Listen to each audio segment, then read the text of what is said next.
Assalamualaikum warahmatullahi wabarakatuh. Selamat pagi pemirsa, apa kabar Anda hari ini? Beragam informasi penting dan menarik akan kami sajikan untuk Anda. Bersama saya Nofri Afandi, inilah Kabar Sumatera.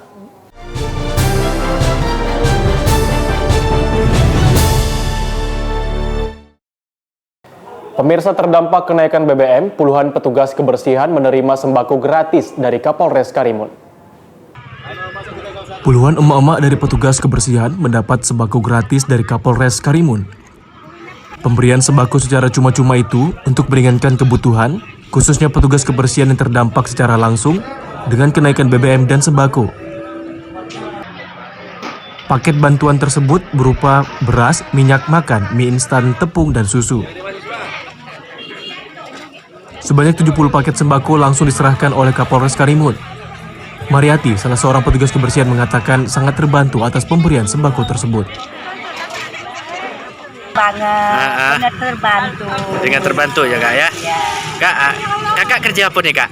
Kebersihan. Kebersihan. Kak, berarti harapannya kita ke Polres apa nih kak? Harapannya biarlah supaya sering-sering lah gitu kan, terbantu jadinya kami ya gitu kan. Iya kak. Nah, jadi apa aja isi tadi kak di dalam kak? Apanya? Isi dalam ini. Beras ya? Ada beras, ada apa ya?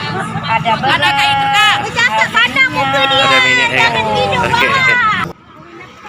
Sementara itu, Kapolres Karimun AKBP Tony Pantano mengatakan kegiatan Bansos merupakan upaya Polri untuk semakin dekat dengan masyarakat dan membantu yang terdampak kenaikan BBM.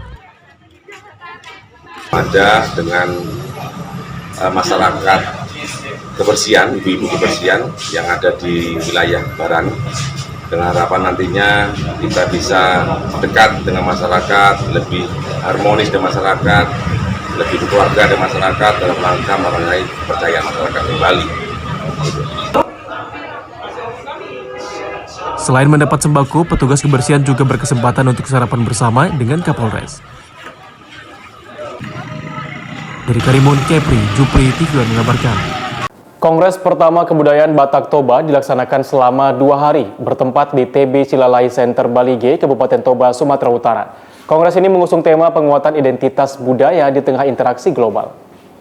Menteri Koordinator Bidang Kemaritiman dan Investasi, Luhut Panjaitan, mengapresiasi pelaksanaan Kongres Kebudayaan Batak Toba. Ketua Panitia Kongres pertama Kebudayaan Batak Toba, Profesor Robert Siberani, mengatakan topik pembahasan di Kongres ini adalah aksara dan Batak Toba. Dibuat mungkin satu tim untuk membukukan ada istilah Batak itu, ya kalau sudah ada mungkin dikembangkan lagi, dibuat penelitian lebih dalam lagi, dibuat research mungkin diajak Universitas Nomensen atau Universitas Sumatera Utara untuk melakukan kajian-kajian ini. Kongres pertama Kebudayaan Batak Toba yang dilaksanakan ini sebelumnya sudah didahului beberapa kali pra-kongres di Kabupaten Tapanuli Utara dan di Jakarta. Selanjutnya akan kembali dilakukan kongres kedua. Karena kita tetap menjadi orang Batak, Batak Toba, meskipun kita berada di kancah nasional maupun di kancah diaspora nasional ataupun dunia. Baik dalam bentuk yang berhubungan dengan objek-objek kebudayaan pada undang-undang mengenai pemajuan kebudayaan maupun dalam kehidupan kita sehari-hari. Kami melakukan kongres pertama Kebudayaan Batak Toba dengan mengambil tema utama dulu adalah tata bahasa Batak Toba, karena bahasa kita telah mengalami perubahan setelah 160 tahun yang lalu. Itu dibuat tata bahasa oleh Van der Toep dengan judul The Grammar of Toba Batak.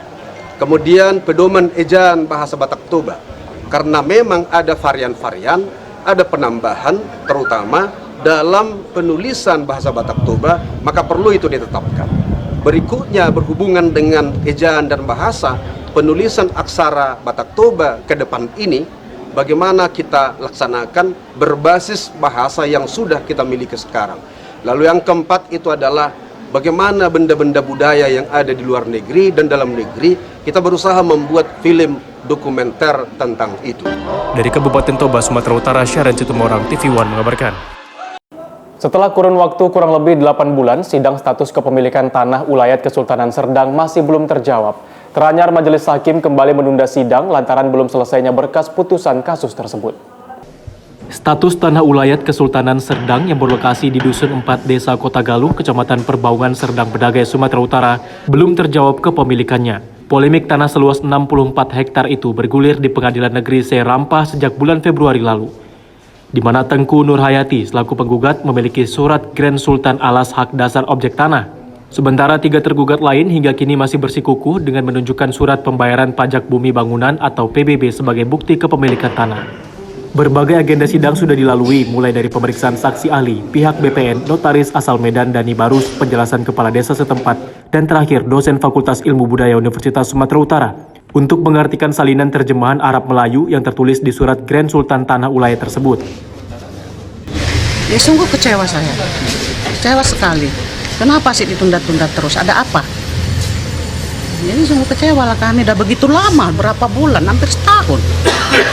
Masa udah jelas-jelas mereka nggak mengakui nggak punya surat, masuk lagi intervensi. Intervensi pun tidak punya surat, maka ditolak. Nah, kok sampai sekarang molor-molor terus? Makanya sungguh kecewa saya selaku penggugat. Kenapa begitu lama? Ada apa? Lengkap hari ini ya? Lengkap. Ini sudah sampai di tahap terakhir ya. Jadi kita Majelis Hakim kemarin sudah menunda untuk agenda putusan pada hari Rabu tanggal 19 Oktober 2022. Tergugat 3 orang. Tergugat 3 orang, penggugat? Penggugat 1 orang. Kalau objek perkara daerah mana, Pak? Objek perkara daerah Perbaungan. Daerah Perbaungan. Selanjutnya berdasarkan pernyataan Ketua Majelis Hakim, pembacaan vonis status kepemilikan tanah wilayah Kesultanan di Perbaungan, Serdang Bedagai akan dilakukan pada Rabu 2 November mendatang. Dari Serdang Bedagai, Sumatera Utara, Ahmad Sukri, TV One mengabarkan. Ketiga oknum polisi yang coba rampas sepeda motor warga di Desa Kampung Lalang, Sunggal, Deli Serdang, Sumatera Utara, kini telah menjalani sidang kode etik dan melakukan banding.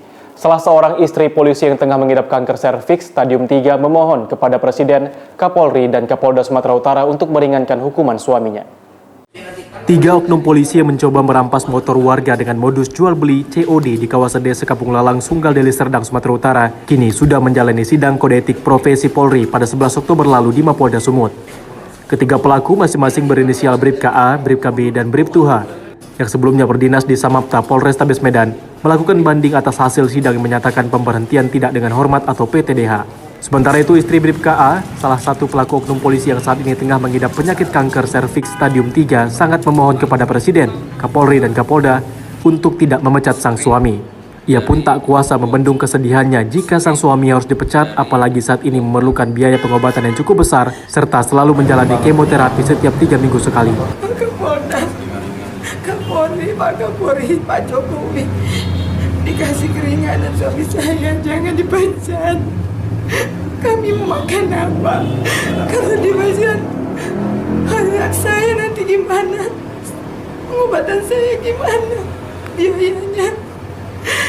Maafkanlah suami saya, mungkin dia hilang karena saya sakit. Tolonglah Pak, bantulah saya. Pandanglah saya sama anak saya.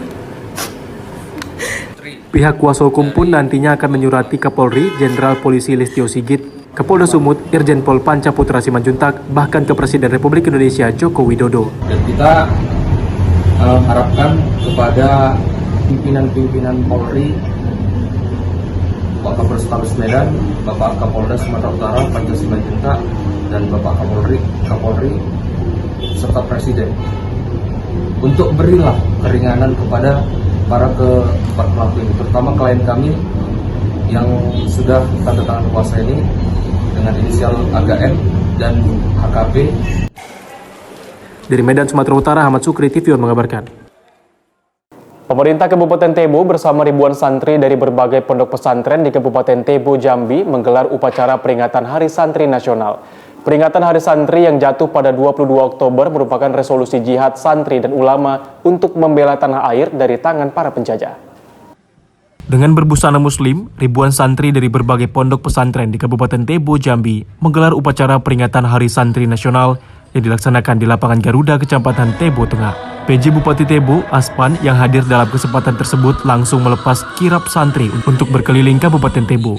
Tampak para santri sangat bersemangat saat mengikuti kirap sambil membawa atribut dari pondok pesantren masing-masing. Pemerintahan Kabupaten Tebo pun sangat mendukung acara tersebut dalam memperingati Hari Santri Nasional. Kepada warga santri dan para pengurus pondok pesantren yang ada di Kabupaten Tebo ini, pemerintah daerah sudah melakukan berbagai kegiatan untuk mensupport. Yang pertama, kita ada bantuan untuk 1 juta, 100 juta satu pesantren. Ini untuk 49 pesantren yang terdaftar di Kemenang. Kemudian Hari Santri yang biasanya tidak mendapat support dari pemerintah daerah, mulai tahun ini kita mendapat support dari pemerintah daerah. Nah, artinya pemerintah daerah sudah sungguh-sungguh untuk membantu, untuk mensupport para santri, para kiai, khususnya pendidikan-pendidikan keagamaan yang ada di Kabupaten Tebo ini. Harapan kami ke depan santri menjadi generasi yang bisa meneruskan perjuangan para sesepuhnya. Intinya santri-santri bisa menjadi generasi yang hebat, yang kuat, dohiron wa batinan. Jadi kuat secara dohir, kuat secara batin, jadi generasi yang nantinya ke depan membawa khususnya Kabupaten Tebo punya Indonesia lebih baik, lebih maju lagi. Ketua pimpinan Ponpes Tebo tersebut juga mengucapkan terima kasih kepada pemerintah daerah yang telah memberikan bantuan uang sebesar 100 juta rupiah kepada masing-masing pondok pesantren. Ia mengatakan tanpa dukungan pemerintah, pesantren tak akan berkembang di masa-masa yang akan datang. Dari Kabupaten Tebo, Jambi, Tarmizi, TV One mengabarkan.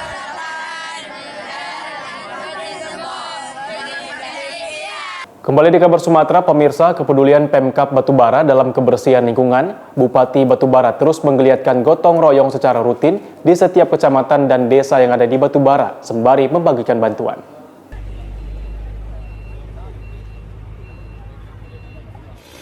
Gotong royong yang digelar di sekitar Jalan Lintas Sumatera, Desa Tanah Tinggi, Kecamatan Air Putih, Kabupaten Batubara pada Kamis pagi ini, dihadiri Bupati Batubara Zahir beserta para pejabat lainnya. Zahir juga turut merapikan pohon di pinggir jalan dengan menggunakan gergaji mesin.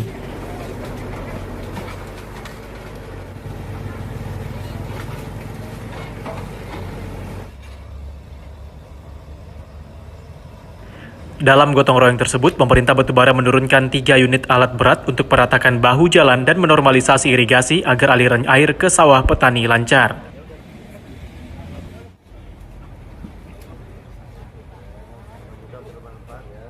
Selain bergotong royong, Bupati juga menyempatkan menyapa para warga dan memberikan bantuan sebanyak 40 karung beras serta bibit lele dan alat-alat kebersihan serta alat olahraga.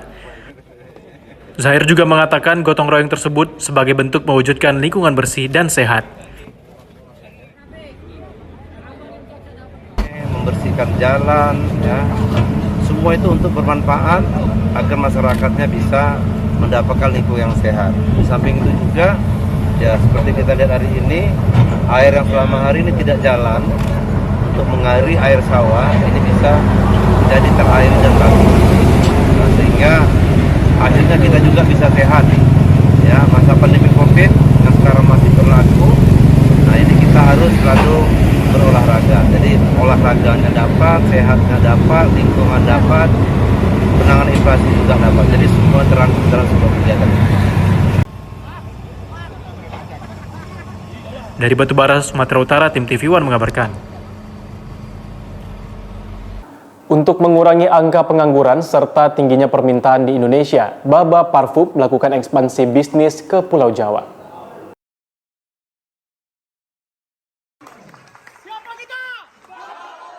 Mengawali perjalanan kali ini, tim manajemen Baba Parfum seperti owner Baba Group Nove Ade Hairi, yang akrab dipanggil Anne Markar, owner Baba Parfum Indonesia Jimmy Nazwarao, CEO Mulia Saputra dan Dirut Andri Pranata, memulainya dengan pengangkatan founder Baba Parfum Kota Tangerang, Banten, Andri Fahri Firdaus.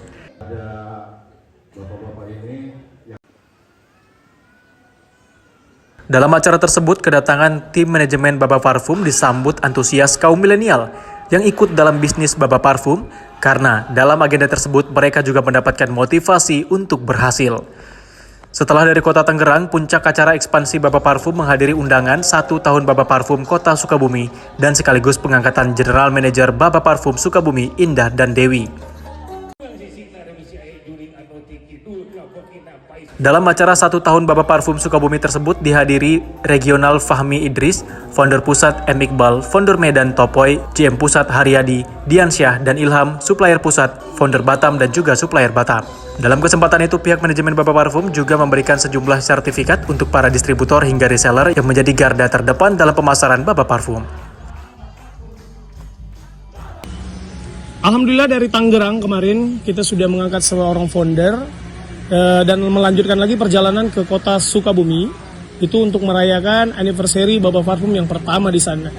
Dan luar biasa, Baba Parfum yang berasal dari kota Lubuk Pakam dari Serdang, Sumatera Utara sekarang sudah berekspansi ke Pulau Jawa. Next selanjutnya kita akan terbang lagi ke kota-kota yang ada di seluruh Indonesia seperti Bangka Belitung, ada Sumedang dan juga Ciamis, insya Allah. Bersama kita bisa untuk melanjutkan perjuangan kita mengurangi angka pengangguran di Republik Indonesia. Baba Parfum, bawa barokah. Tim manajemen Baba Parfum Indonesia yang berpusat di Kota Lubuk Pakam, Kabupaten Deli Serdang berharap UMKM Baba Parfum dapat menjadi ladang pekerjaan bukan saja kaum milenial, namun siapapun dapat ikut dalam bisnis yang selalu wangi dan membawa barokah. Dari Tangerang, Banten, dan Sukabumi, Jawa Barat, tim TV One mengabarkan. Program kecakapan wirausaha tata rias pengantin melalui lembaga kursus dan keterampilan Mini Medan lahirkan 25 wanita terampil. Lembaga kursus dan pelatihan Mini Medan adakan gebiar gelar karya sebagai tanda kelulusan terhadap peserta didik di Jalan Pasar 1 Medan Selayang, Sumatera Utara pada Jumat 21 Oktober 2022. Dan acara tersebut dibuka oleh perwakilan dari Dinas Pendidikan Kota Medan, Carolina Ketaren, serta sekaligus menutup kegiatan program kecakapan wirausaha LKP Mini 2022. Gebiar gelar karya dibuka dengan menyanyikan lagu Indonesia Raya dan sambutan dari para pelatih dan pimpinan lembaga kursus dan pendidikan Mini. Setelah mengikuti pelatihan selama 2 bulan, sebanyak 25 peserta didik keterampilan tata rias pengantin tersebut dinyatakan siap untuk mengembangkan usaha di bidang tata rias pengantin. Sebanyak 25 model yang telah dirias oleh peserta didik turut ikut tampil dalam fashion show di hadapan para pelatih didik. Dari hasil penilaian para pelatih, dinyatakan juara tata rias terbaik diantaranya juara 1, Meta Aubina Sembiring, juara 2, Dinda, dan juara 3, Muniri Musdalifa. Kemudian untuk juara harapan 1 didapuk oleh Lisa, harapan 2, Alia, dan harapan 3, Rena. Semoga kalian pada seluruh peserta didik agar bisa membuka usaha dan membantu perekonomian keluarga. Bangga karena LKP Mini telah menghasilkan anak-anak yang luar biasa, berkualitas. Semoga kedepannya anak-anak peserta didik ini dapat berwirausaha dengan baik. Terima kasih saya ucapkan kepada Dirjen Vokasi Dinas Pendidikan Kota Medan yang pada tahun ini, tahun 2022, masih terus memberi kepercayaan kepada LKP Mini untuk dalam program PKW tahun 2022. Semoga kedepannya para peserta didik yang dilahirkan dari LKP Mini dapat berwirausaha, menciptakan lapangan kerja sendiri, dan dapat menghasilkan usaha sendiri.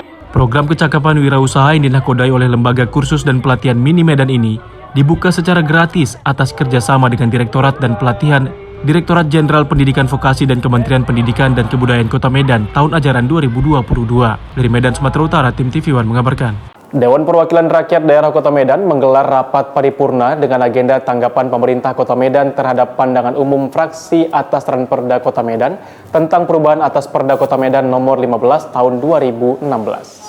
Pada Senin 24 Oktober kemarin, Dewan Perwakilan Rakyat Daerah Kota Medan menggelar rapat paripurna dengan beragendakan jawaban Kepala Daerah terhadap pandangan umum fraksi-fraksi DPRD Kota Medan atas Ranperda Kota Medan tentang perubahan atas Perda Kota Medan nomor 15 tahun 2016 tentang pembentukan perangkat daerah yang berlangsung di gedung DPRD Kota Medan.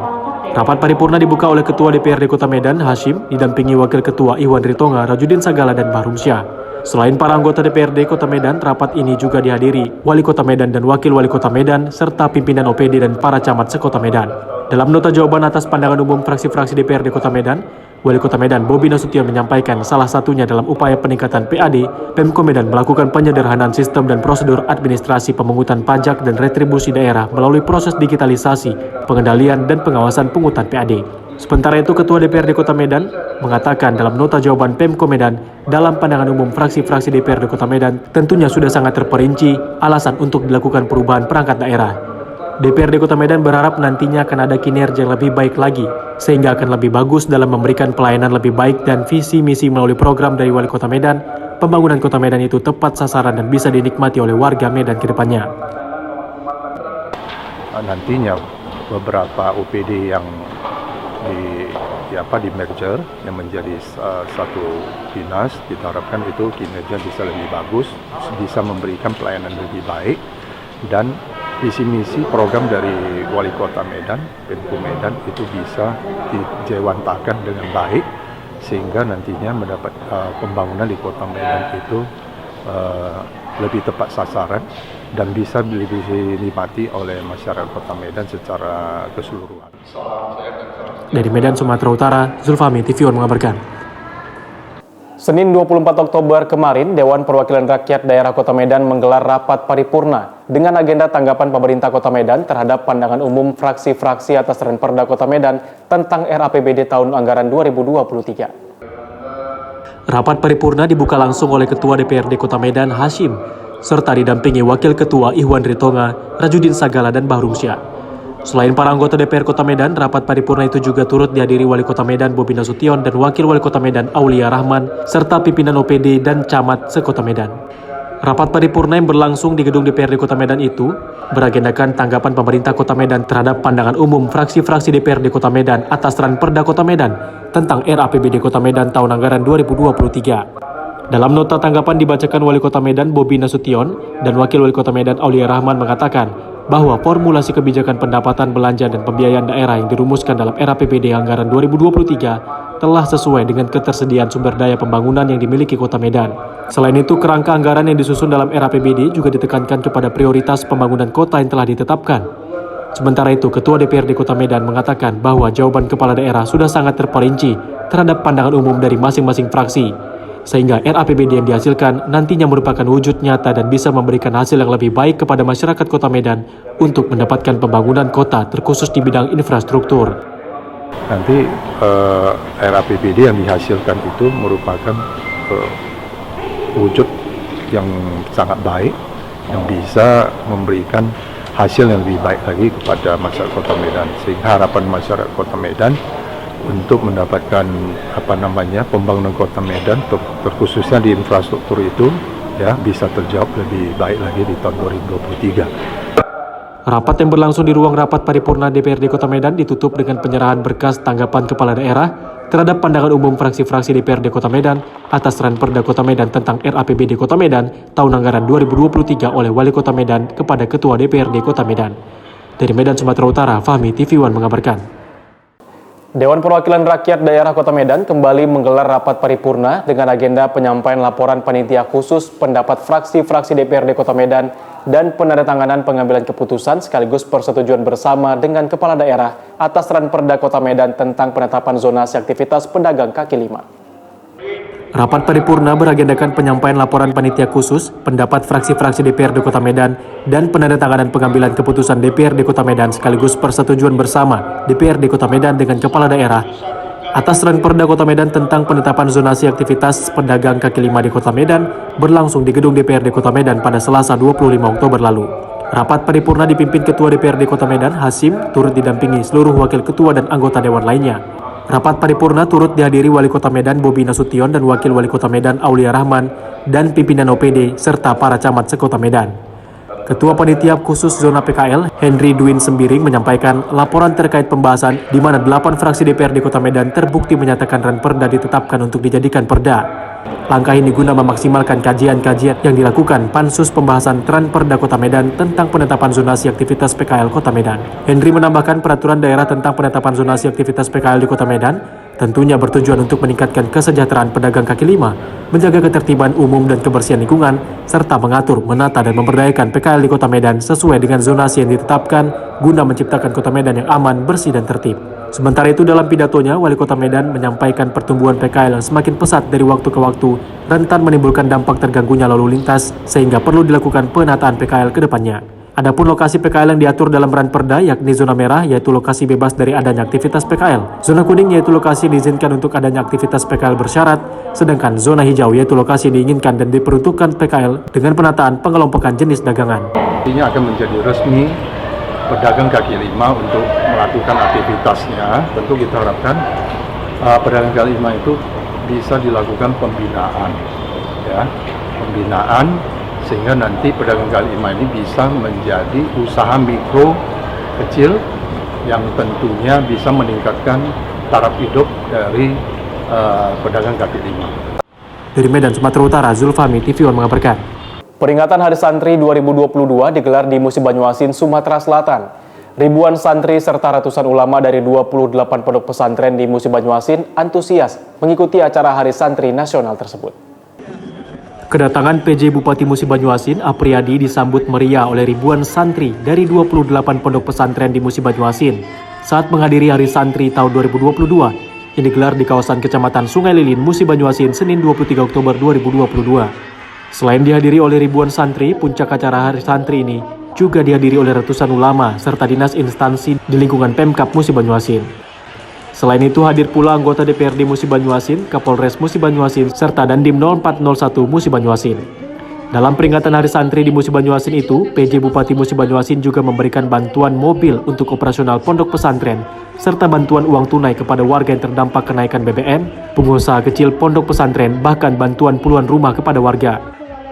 Ya, alhamdulillah, jadi kegiatan Hari Santri tahun 2022 ini kan memang setiap tahun kita laksanakan, dan intinya bahwa kita menginginkan kolaborasi antara pemerintah dengan para pondok pesantren ini, dengan para santri dan pengasuh pondok pesantren ini untuk supaya menjaga nilai-nilai NKRI yang memang harus kita jaga bersama-sama. Melalui pondok pesantren kita fokus untuk membina anak-anak muda ini yang laki-laki dan perempuan supaya mereka memang menjadi anak-anak yang cinta akan negara kesatuan Republik Indonesia, punya etika, punya martabat sopan santun yang baik dan anti narkoba. Pesan untuk para santri, Pak? Pesan untuk para santri, belajar yang baik, ya, gunakan kesempatan yang sebaik-baiknya untuk menimba ilmu, karena ke depan kalianlah yang akan menggantikan estafet kepemimpinan di Kabupaten Musi Banyuasin. Dengan digelarnya acara Hari Santri yang dilaksanakan setiap tahunnya, diharapkan para santri serta ulama semakin erat hubungannya dengan para umaro, khususnya pemerintah Musi Banyuasin. Dari Musi Banyuasin, Sumatera Selatan, Puja Kusuma, TV One mengabarkan. Kembali di kabar Sumatera, pemirsa, pemerintah Kabupaten Dairi dan masyarakat merayakan pesta budaya Juah-Juah di Sidikalang. Perayaan ini bagian dari program Semesta Kabupaten Dairi memanggil untuk meningkatkan perekonomian dan kunjungan wisatawan lokal maupun mancanegara. Pembukaan perayaan pesta budaya Juah-Juah di Kabupaten Dairi berlangsung meriah. Masyarakat Kabupaten Dairi antusias mengenakan pakaian adat yang memenuhi jalan raya depan kantor Bupati Dairi di Sidikalang, Kabupaten Dairi. Event ini diramaikan oleh pawai dan karnaval, kirap budaya harmoni keberagaman etnis yang ada di Dairi seperti Jawa, Sunda, Aceh, Minang, serta 15 etnis Batak yang ada di Sumatera Utara. Dengan kreasi pakaian etnik dan kendaraan hias dari berbagai suku, pelajar, serta dari setiap kecamatan, organisasi perangkat daerah, dan elemen masyarakat.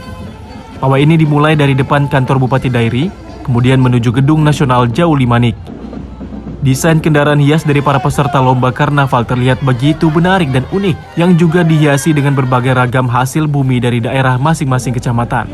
Rombongan karnaval disambut oleh Bupati Dairi, TPPKK, unsur Forkopimda, serta tokoh adat dan masyarakat. Mereka menyerahkan berbagai oleh-oleh dari hasil pertanian, kerajinan tangan, dan lainnya.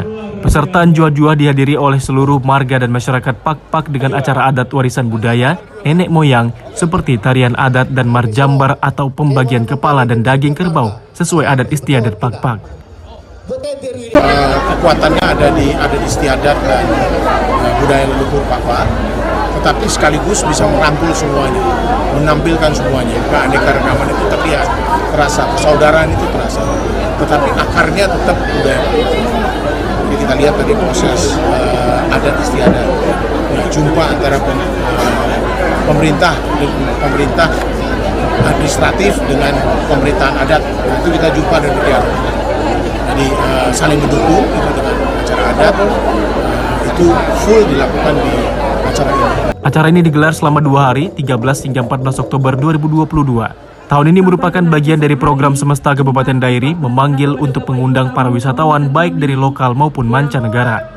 Dari Medan, Sumatera Utara, Martinus Sitorus, TV One mengabarkan. Yayasan Surya Kebenaran Internasional dan Rumah Persembahan GBI Medan didukung Perhimpunan Indonesia Tionghoa Sumatera Utara, Yayasan BUMN dan RE Foundation menyalurkan bantuan 3.800 sak semen dan makanan tambahan anak untuk korban terdampak gempa bumi di Kabupaten Tapanuli Utara pada Rabu lalu.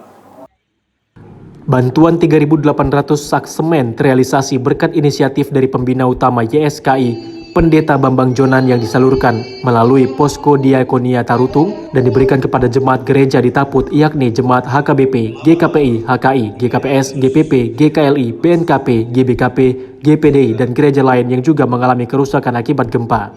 Acara itu dihadiri pembina YSKI Pendeta Edi Prayitno, Koordinator Kemanusiaan Dr. Gigi Anita, Husni Malik Inti Sumatera Utara, Jadi Pane, Egi, serta pengurus lainnya.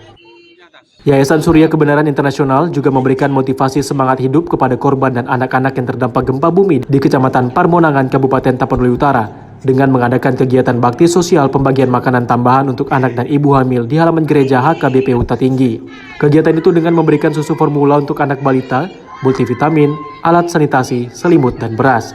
Pembina YSKI RE Nainggolan menyampaikan bantuan itu merupakan bentuk tanggung jawab sosial YSKI sebagai upaya merehabilitasi rumah yang terdampak gempa yang terjadi. Selain itu, YSKI memberikan bantuan kemanusiaan juga tanpa melihat latar belakang dan berusaha menjangkau masyarakat yang membutuhkan. Dengan Bapak Pendeta Edi Prayitno sebagai pembina telah melakukan hubungan-hubungan dengan segenap para donatur yang selama ini memberikan dukungan dan bantuan terhadap Yayasan Surya Kebenaran Internasional. Dan kita peroleh data ada 72 gereja yang terkena dampak bencana bermaksud.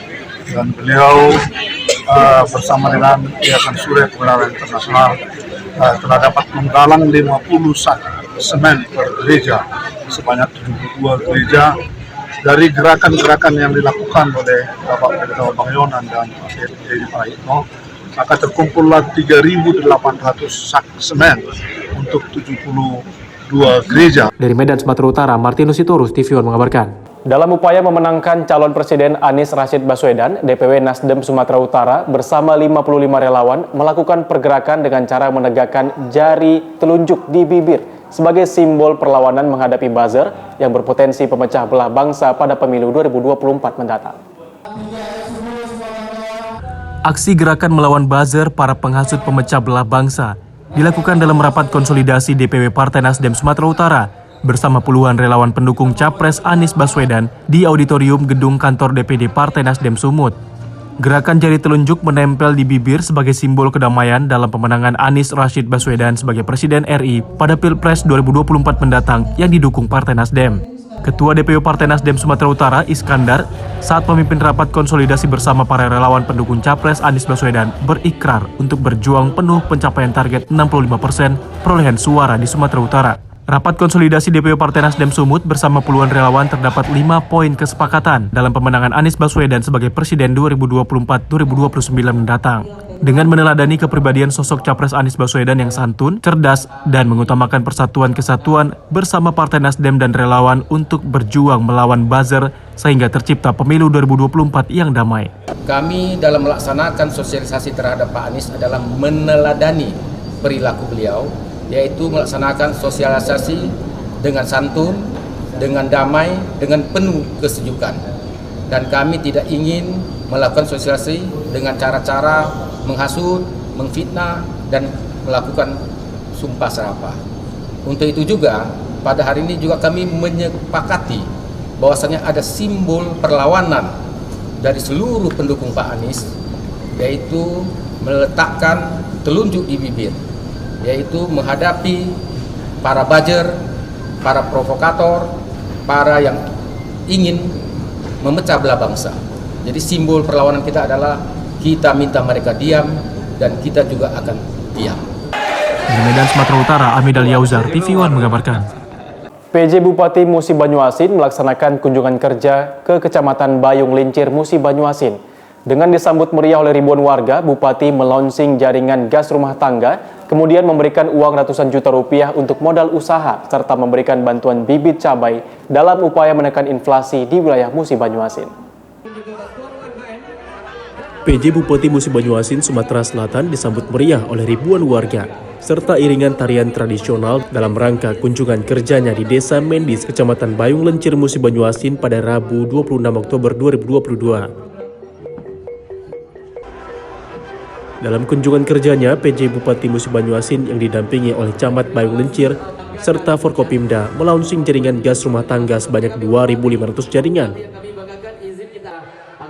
Selain itu, PJ Bupati Apriyadi juga memberikan bantuan uang ratusan juta rupiah kepada warga, khususnya usaha kecil dan menengah, serta bantuan 1.000 bibit cabai, serta bibit pinang, dan juga menyerahkan bantuan mobil ambulans dari CSR perusahaan migas.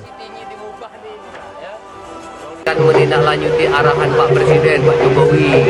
Kita ini kan inflasinya tinggi. Penyebab inflasi tinggi ini adalah cabai dan bawang. Nah, yang cocok di Musi Banyuasin cabai. Maka hari ini kita mengajak masyarakat, terutama masyarakat Bayung Lencir ini, kita sama-sama menanam cabai. Dan alhamdulillah bibit yang diserahkan hari ini semuanya CSR dari perusahaan. Ini yang menjadi kebanggaan kita. Insya Allah ini salah satu solusi untuk mengurangi keluhan masyarakat terkait dengan cabai. Kedua, ini dalam rangka mensupport program sosial mandiri pangan. Pilihannya Pak Gubernur terkait dengan sosial mandiri pangan. Kemudian yang ketiga, hari ini alhamdulillah kita melihat persiapan terakhir, penyelesaian akhir program Jargas. Tapi Jargasnya Jargas masuk desa, bukan Program ini berdasarkan anjuran Presiden Republik Indonesia Joko Widodo demi mengurangi inflasi di wilayah Musi Banyuasin. Dari Musi Banyuasin, Sumatera Selatan, Puja Kusuma, TV One mengabarkan. Informasi tadi sekaligus menutup jumpa kita pada hari ini. Tetap perbarui informasi Anda di kanal YouTube TVN News dan kanal berita tvnews.com. Saya Nofri Afandi bersama kerabat kerja yang bertugas pamit undur diri. Wassalamualaikum warahmatullahi wabarakatuh dan sampai jumpa.